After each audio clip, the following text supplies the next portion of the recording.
If you want to know what it's like to be, I guess, like an unemployed aspiring writer in London, this is what it is, right? So it's Monday, about 3-ish p.m. Well, going on, no, 2:27. Let's not get ahead of ourselves. God, it's like bright. Why is it like this? Yeah, that's awful lighting too. Like the shadows, the fucking shadows. Try this room. Yeah, I'll sit on the bed. I'll sit on the bed for comfort. No. So if I turn on this light, that gives me a bit of a warmer glow. No, I'm like having trouble, if you haven't noticed. So it's now about 3:30 p.m. I'm like having like the worst time, like just getting anything organized or set up or getting much of anything done today.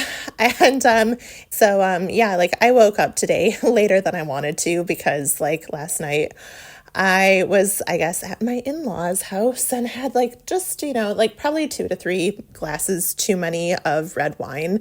I'm like not hungover, but I'm like kind of like, I feel a lot of existential dread.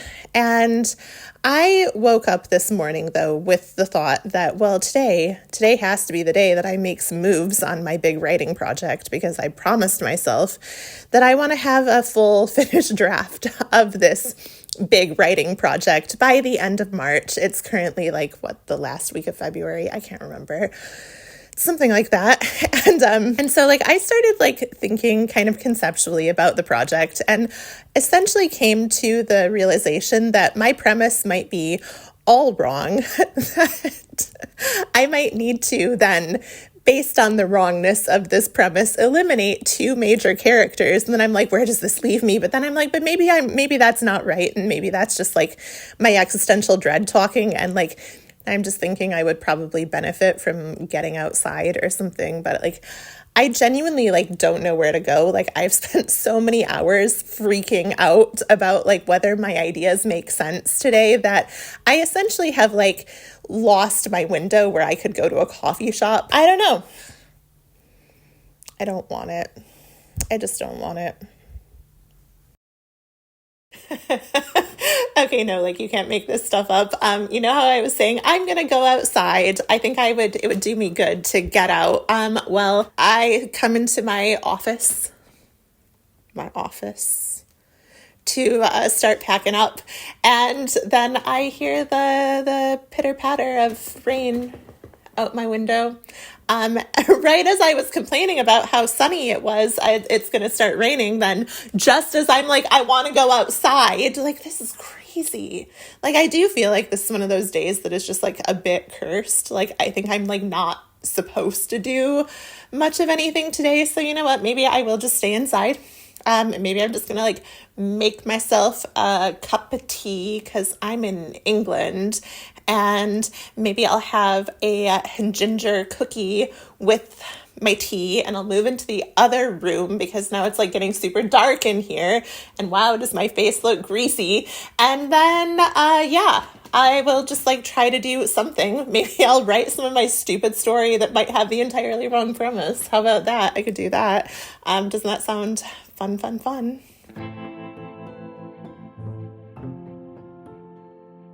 So it's Wednesday. I have literally nothing to show from Tuesday.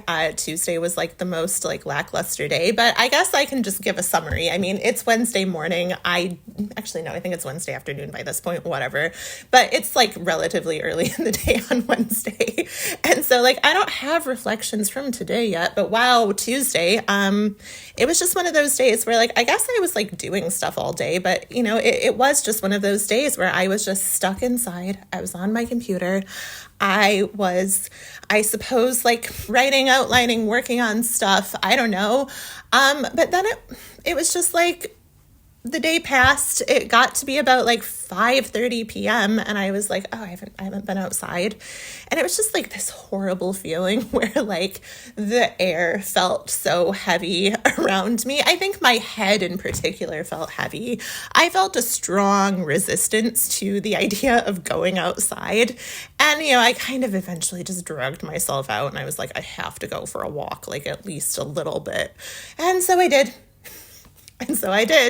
And like, what I did on this walk, and like this is actually maybe my revelation of Tuesday. Like, so I went outside and like, okay, by this point I had completely lost the sunlight of the day, but that's okay because I don't like sunlight anyway. And I actually really like walking at dusk. So maybe I did this correctly and effectively. Maybe I set it up for being as happy as I possibly could. But like, I went out at about like the dusk hour, and I very intentionally decided not to listen to music. I was not going to manufacture a feeling. I was just going to let myself feel what I felt. And so I thought about my frustrations with how my days are going, with the lackluster quality all of them seem to have. And I thought about also, though, how, I kind of can cut myself some slack, because a big part of this is just systemic. It's like we live in systems that are designed to prioritize efficiency.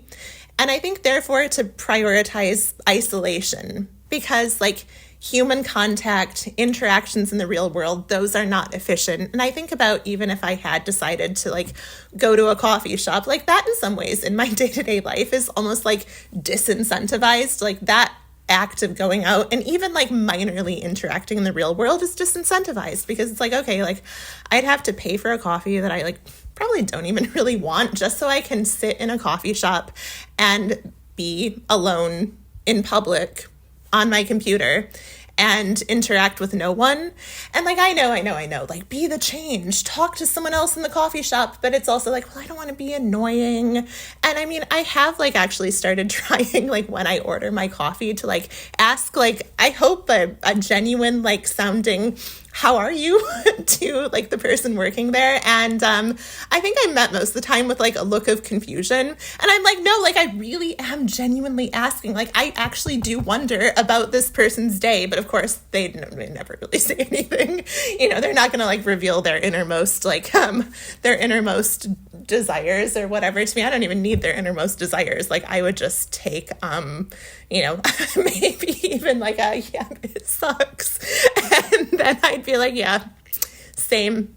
But it's not like that. I mean, just like as an aside too, another observation I've been having lately, just like in the times I actually do go outside around London, is like, when you have those interactions where you like, you're kind of like heading for someone else on the street, like about to like, collide head on. And then you both kind of do that like sidesteppy dance. And, you're like, oh, who's going to like move out of the way for the other? Both of us are trying to be polite. Well, I've noticed that like in the past, people used to kind of like laugh that off and stuff. And like, that's what I do. But like, lately, that's happened, and people have just like glared at me, and I'm just like trying to laugh it off, like be friendly, and I'm just like, there is no way that you are so important that like this millisecond of interruption to your path has become like a real like inconvenience to you. But whatever. I've almost started thinking that like the best metric for whether a person is like a good person or not is how they handle that type of interaction. But anyway, I digress. Though, like our systems though are not set up for us to interact in the world for many people. I mean, I know like some people do, but just like the nature of my life, like my day-to-day, like what I do for work, like it's not set up to like encourage interaction. It's not set up to encourage me to get outside. It's not set up to encourage me to like engage with the world in a meaningful way. And like that's really, really starting to get to me. I start to think that given that this system is what it is, what practical things can I actually do day to day? And I think the best thing I've come up with is like maybe a couple of days per week, I should just try to like get outside early in the day, as opposed to like what I kind of do now, which like, it's like I kind of just like wake up and I get into like working on stuff pretty early, but often I just like start working in my pajamas and I see like no reason to like get up and perform the act of looking presentable, because I'm like, well, there's no one to see me anyway. So maybe if I get out a little earlier, that'll just change the shape of my day slightly. Maybe it will, even if I don't really like talk to anyone in a substantive way, maybe it'll like put me in somewhat of a better mood to go forth in the day. And maybe that better mood could lead me to like do more things later on. Just something that could put me in a realm of possibility.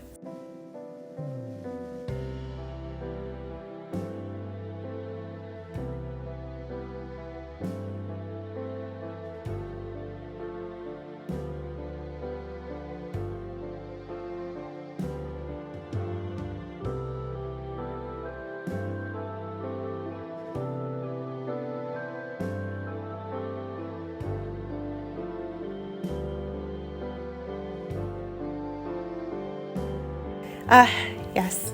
It's finally Friday. Like I need this. This has just been one of those weeks of like an on day followed by an off day, on day followed by off day. It's been really, really frustrating. And like yesterday, Thursday, like, just like quintessential off day. Like it was so nothingy.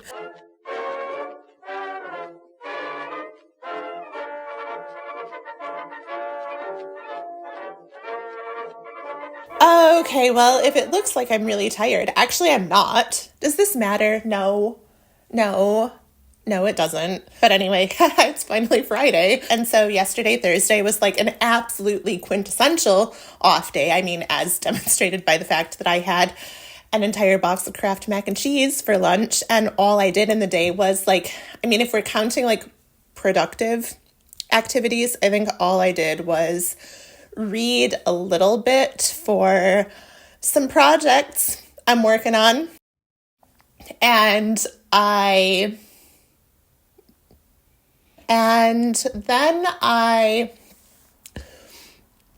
don't know, I just like watched like almost 3-hour documentary called Hypernormalization by Adam Curtis. Highly recommend it. It is on YouTube. I feel like it's going to become one of my real like guiding philosophy kind of films.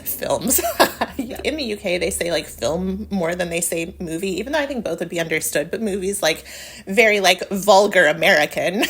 And I'm like, yeah, well, I'm a vulgar American or whatever. But sometimes like the Britishisms do creep into my day-to-day speech. And I never know what's going to come out when I'm saying stuff. So anyway, it's going to become one of my guiding philosophies, this hypernormalization idea, which is basically this idea that from like the mid 1970s onward, systems of technology and high finance and messaging from elite politicians has created a world, a society in which there's a lot of like doubt and uncertainty and obfuscation among the general population as to like what is real and what is not. It's one of those things that like very much like makes sense in the context of my real life, because I'm like, yeah, I don't know what forces define the parameters of my life, like the broader parameters. I mean, I can go through my day-to-day and like do stuff and see stuff that feels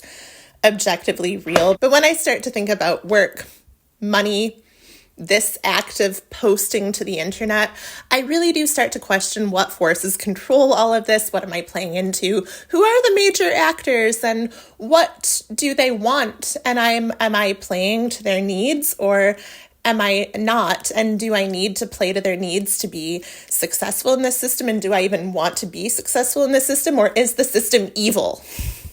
I don't know. And so like that was yesterday. I watched that and was like, and then I like went outside for a walk at the end of the night and I was like, is any of it real? And and now today, like, I don't know, got a good night's sleep though. Maybe it was like all of that realization just really like it released something within me. And I'm like, wow, okay, good. I'm like, I'm cured of whatever existential dread I had, because now I know that, well, at least the existential dread is just baked in to my day-to-day life. Like, I have existential dread because I have been given existential dread by the powers that be. It's not my fault. None of it's my fault. None of this at all is my fault. it doesn't matter. It's not real. And so, yeah, I mean, it's Friday and I'm like at my usual impasse of like, what do I do with the day?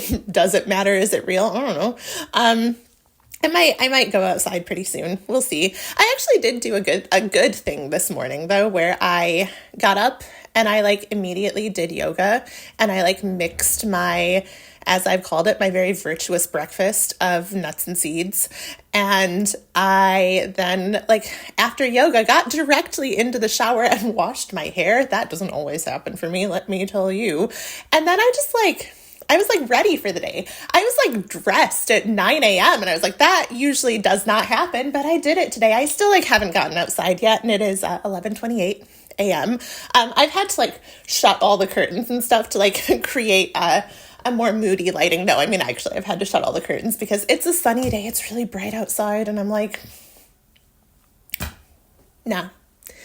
It makes for ugly lighting. It makes me look ugly. I don't want to look like uglier than I have to be, even though I'm not maybe real. I don't know. Or the concept of like beauty and ugliness is not real and all like algorithmically mediated. And you see how this like documentary has really like gotten under my skin? Like I'm buzzing. Like buzzing with the realization. But yeah, I think that I will try to do something in the actual concrete world today. Try to go outside. I can't decide if I'm gonna like go and try to like figure out ideas for my book, which I often do on a Friday. And I find that like the best way to do that can be to just like get on a bus and then maybe like go for a walk somewhere that I don't always go, because I find that my best ideas come like when I'm in an idea generating mood. My best ideas do tend to come when I'm like in motion, and they very much will not come if I just try to like sit here, or if I try to like go and sit at a coffee shop and do like hardcore writing. Like that's not where ideas are going to come. If I have like a specific thing I'm like trying to write, sure, fine. But otherwise, nah. Yeah, so I don't know.